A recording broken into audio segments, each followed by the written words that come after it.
Top of the morning, top of the morning. Um, it is what they call it overcast. I never learned, I've never heard the word overcast until I moved to LA in 2014, I believe.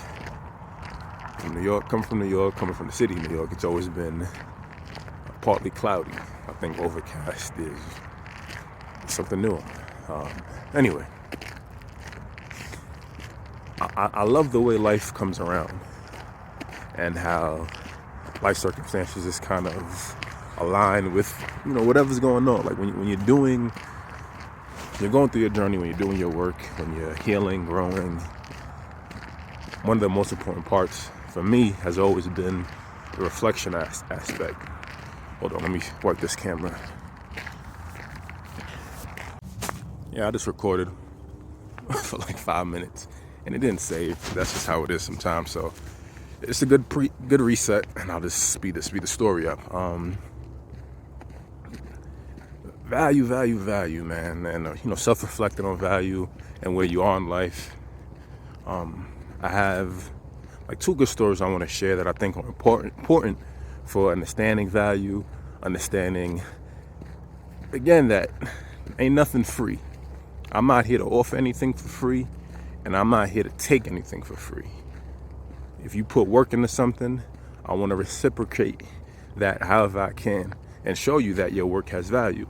I think that's one of the challenges we have with reciprocity, and I talked about giving people their props.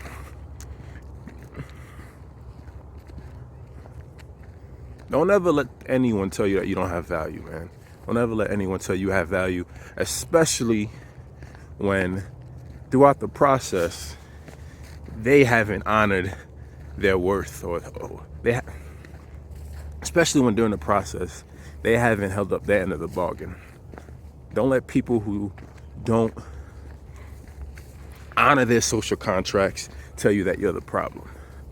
And this is fresh off of a good experience that I'm happy about, because of the realization and just the freedom. Right? I talk about sometimes just taking an L and this letting go and moving on from people, toxicity and limitations.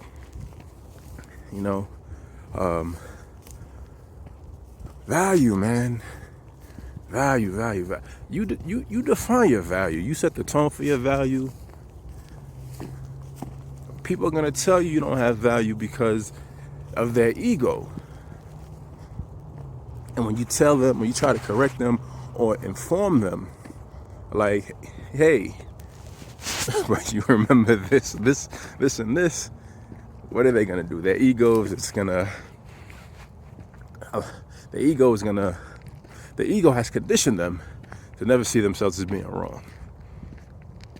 Look, the problem with people who say they have great memories is that when anything challenges what they believe, they fall back to their great memory. And whatever their great memory tells them, that's their truth and reality, even though it may not be true. I have a good memory. I don't have a great memory. I have a good memory.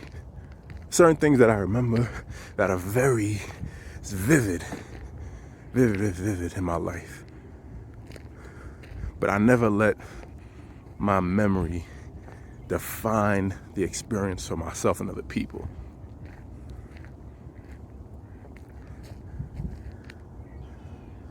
But I think once you start doing that, once you believe that your memory defines other people's experiences, your word doesn't mean anything.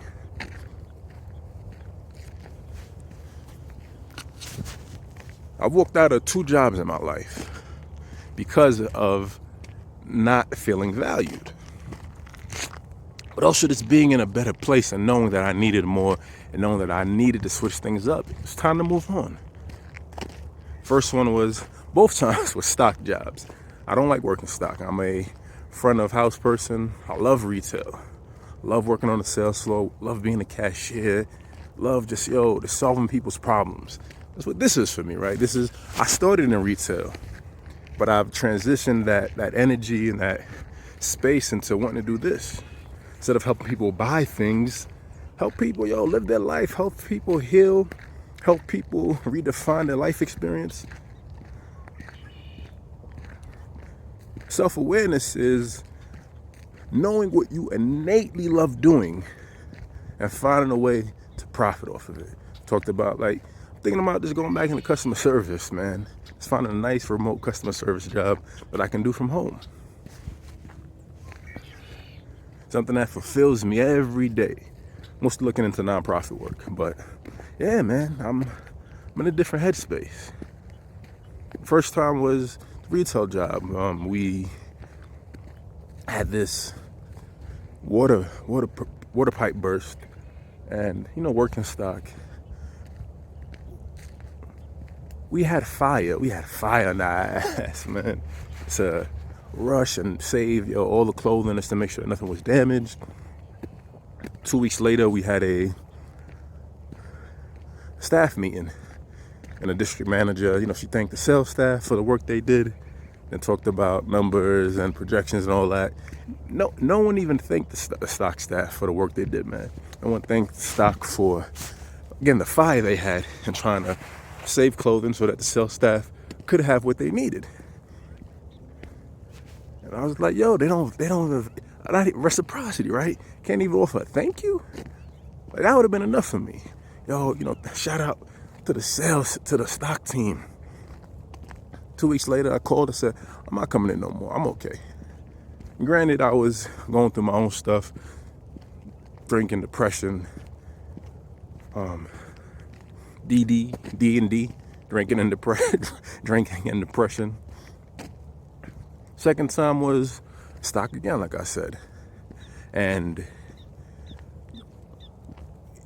knowing that they didn't value the work, because everyone was there just to kind of make money. No one cared about, in every job I do and every work I do, I believe in giving my all. I don't half-ass a job. I'm not there to just collect a check. I'm there to work. I honor my social contract, man. I say all the time, you pay me X amount of dollars for X amount of hours a week to do X type of work. I'm gonna honor that. One day I came back from vacation in New York. This is in Miami. I'm arguing with supervisor, 20-year-old something supervisor. I'm in my late 20s. He's telling me it's my fault the stock room's always messed up. He's telling me I was a no-call, no-show. He's telling me I think I'm a know-it-all. All I ever tried to do was just offer suggestions. Why don't we try it this way, right? Just improve the workflow so it's less work down the road for us. And it's me from my experience, right?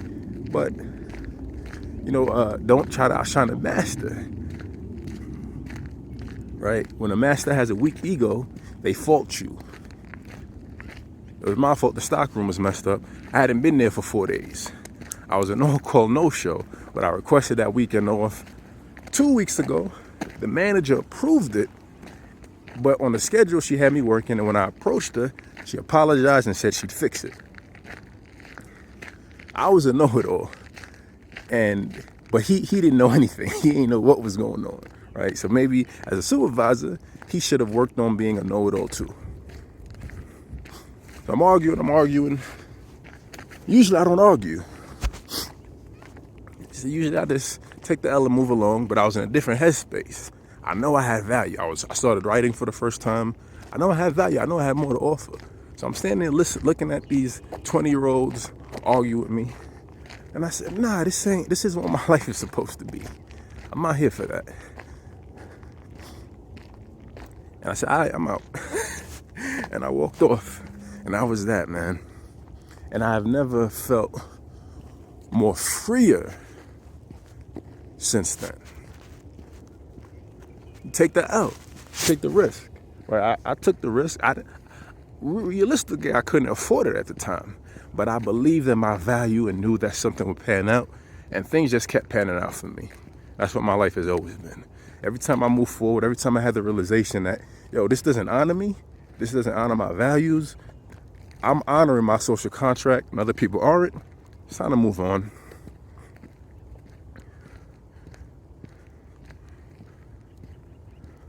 the realization these past 2 years, like I said, I have two interesting stories to share. One sooner than the other, hopefully within like the next 3 months. But it's also like important for your growth and your journey. Again, not trying to tease, but not only is nothing for free, like ain't shit sweet. Ain't shit sweet, man.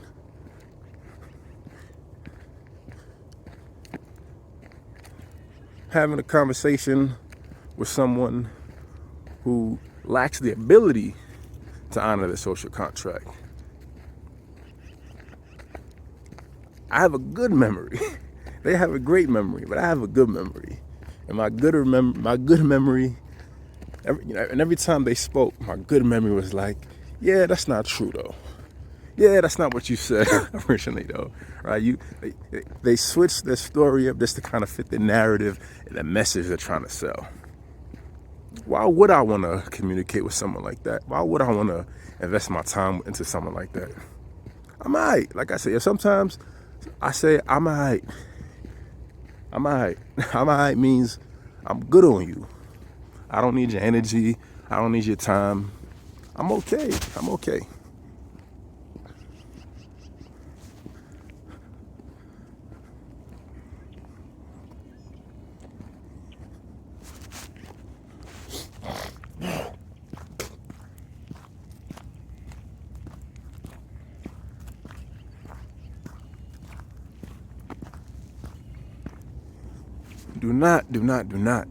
Don't ever let other people dictate what your value is.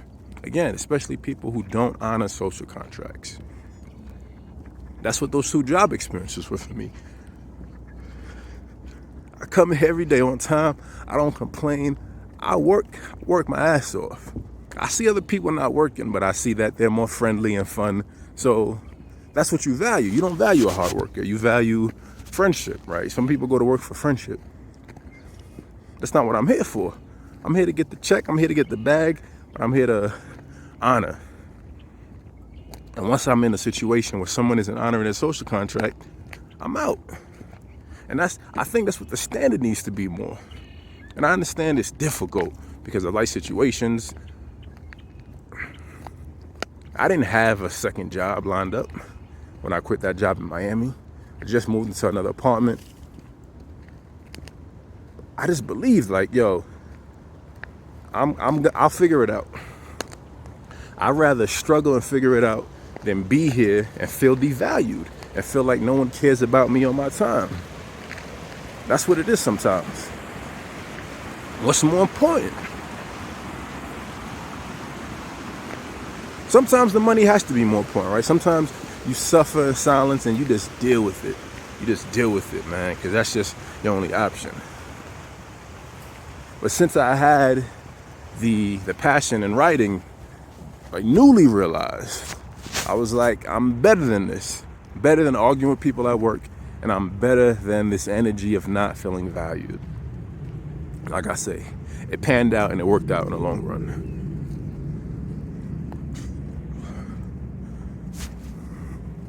Find your value.